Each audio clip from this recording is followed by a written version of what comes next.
குறிப்பாக காந்தி ஜெயந்தி முன்னிட்டு நடைபெறுகின்ற சிறப்பு கிராம சபை கூட்டத்திற்கு நம்முடைய சிறப்பான ஒரு நிகழ்வாக நம்முடைய மாவட்ட ஆட்சித்தலைவர் கலெக்டர் மாவட்ட ஆட்சித்தலைவர் அவர்கள் வந்து கலந்து கொண்டு நம்முடைய மக்களை எல்லாம் சந்தித்து ஒரு சிறப்பான முறையில் இந்த கிராம சபை கூட்டத்தை நடத்தி கொண்டிருக்கின்ற மாவட்ட ஆட்சித்தலைவர் அவர்களுக்கும் இங்கு வருகை தந்திருக்கின்ற மாவட்ட ஆட்சித்தலைவர் உள்ளிட்ட ஊரக வளர்ச்சித்துறை மற்றும் அனைத்து துறை சார்ந்த அரசு அலுவலர்கள், வேளாண் துறை வந்திருக்கிறாங்க, பல்வேறு துறைகள், தோட்டக்கலை வந்திருக்கிறாங்க, வருவாய்த்துறை வந்திருக்கிறாங்க.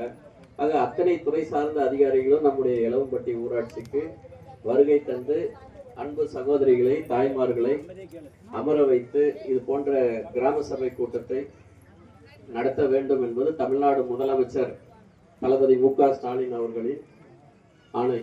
நம்முடைய முதலமைச்சர் அவர்களும் இந்த காணொலி வாயிலாக பல்வேறு திட்டங்கள் நம்முடைய தமிழ்நாட்டு மக்களுக்கு என்னென்ன நாம செஞ்சுன்னு இருக்கிறோம், உணவு திட்டம் கொடுக்குறோமா, மகளிருக்கான பஸ் பயணம் இருக்குதா, போன்ற மகளிர் சுய உதவிகளுக்கு கடன் கிடைக்குதான்னு சொல்லி சிறப்பான முறையில் நம்முடைய முதலமைச்சர் அவர்கள் அறிவித்தார்கள்.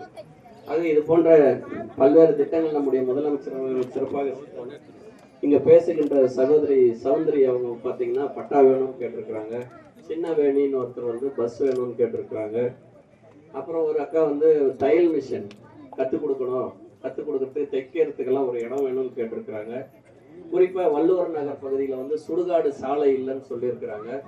இந்த கூட்டம் முடிஞ்ச உடனே பிடிஓ வந்திருக்கிறாங்க. பிடிஓ வந்து அந்த சுடுகாடு சாலைன்றது வந்து ரொம்ப முக்கியமானது. என்ன இறந்த பிறகு அவர்களுக்கு அடக்கம் செய்வதற்கான தேவை வசதிகள் சாலை இருக்குதா இல்லையான்னு சொல்லி இன்னைக்குள்ளவே அந்த கூட்டத்திற்கு அந்த இடத்திற்கு சென்று ஆய்வு செய்து அதுக்குண்டான அறிக்கை மாவட்ட ஆட்சித்தலைவர் அவர்களுக்கு வட்டார வளர்ச்சி அலுவலர்கள் வழங்குவார்கள்.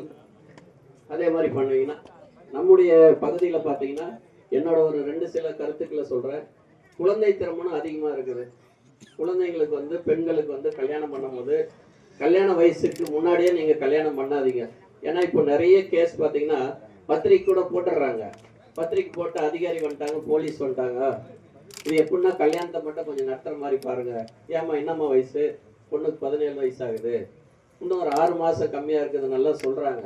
ஆக இந்த திருமண வயசு வந்த பிறகு நீங்கள் திருமணத்தை நடத்துறது தான் ரொம்ப நல்லதுன்னு நான் நினைக்கிறேன். சட்ட ரீதியாகவும் உடல் ரீதியாகவும் அந்த வயசுக்கு வந்த பிறகு, திருமண வயசு வந்த பிறகு நீங்கள் திருமணம் செய்யணும்.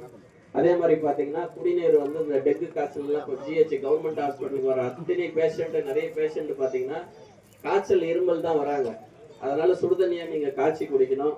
அதே மாதிரி முதலமைச்சர் பார்த்தீங்கன்னா அன்பு கரங்கள் திட்டம்னு சொல்லி அப்பா அம்மா இல்லாத குழந்தைகளுக்கு 18 வயசு வரைக்கும் 2,000 ரூபாய் கொடுக்குற திட்டம் இருக்கு. அந்த மாதிரி உங்க சொந்தக்காரங்களே குடும்பத்திலயோ அப்பா அம்மா இல்லாத குழந்தைகள் அவங்க பாட்டியோட கண்ட்ரோல்ல இருக்கிறாங்க, அத்தை மாதிரி சித்தி தான் வளர்க்குறாங்க, அப்பா அம்மா இல்லை, அங்க அவங்களுக்கு ஏதாவது பாதிப்பு அந்த மாதிரி குழந்தைங்க யாராவது இருந்தா சொல்லுங்க. மாசம் 2,000 ரூபாய் காசு 18 வயசு வரைக்கும் அந்த திட்டம் இருக்குது. நீங்க அணுக வேண்டிய திட்டம் வந்து சமூக நலத்துறை இல்ல எம்எல்ஏ ஆபீஸ்ல கலெக்டர்கிட்டே நீங்க மனு கொடுத்தீங்கன்னா அன்பு கரங்கள் திட்டத்துல நீங்க இந்த மாசம் 2,000 ரூபாய் வாங்கலாம். குறிப்பா பாத்தீங்கன்னா நான் ஒரு 1 கோடி ரூபாய் நான் கடன் வாங்கினேன்னா அதுக்கப்புறம் என்னோட சொத்துக்கள் அசட்டா நான் கேரண்டர் எல்லாம் கொடுத்து அதை அவங்களுக்கு ஜாமீன் போட்டு கொடுத்தாதான் எங்களால கடன் வாங்க முடியுது.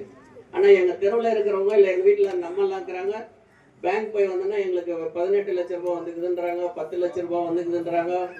அதில் ஏகப்பட்ட மகளிர் சுய குழு கடன் தான் முதலமைச்சர் அவர்கள் குறைந்த வட்டிக்கு நம்முடைய பெண்கள் முன்னேற்றத்துக்கு தான் கொடுத்துருக்குறாங்க. இதையெல்லாம் நம்முடைய முதலமைச்சர் அவர்களுக்கு நன்றி சொல்லணும். அதே மாதிரி போக்குவரத்து துறை யாராவது இங்கே வந்திருக்கீங்களா? டிரான்ஸ்போர்ட் அதே மாதிரி T33ன்னு சொல்லி நாமளே ஒரு பஸ் விட்டோம். 35 T35 சாலை வசதி பண்ணாதனால மங்கம்மா சாலை வந்து 3 மீட்டர் சாலையா இருந்தது, இன்னைக்கு 4.5 மீட்டர் சாலையா பெங்களூர் போற ரோடு மாதிரி இது போட்டிருக்கிறோம்.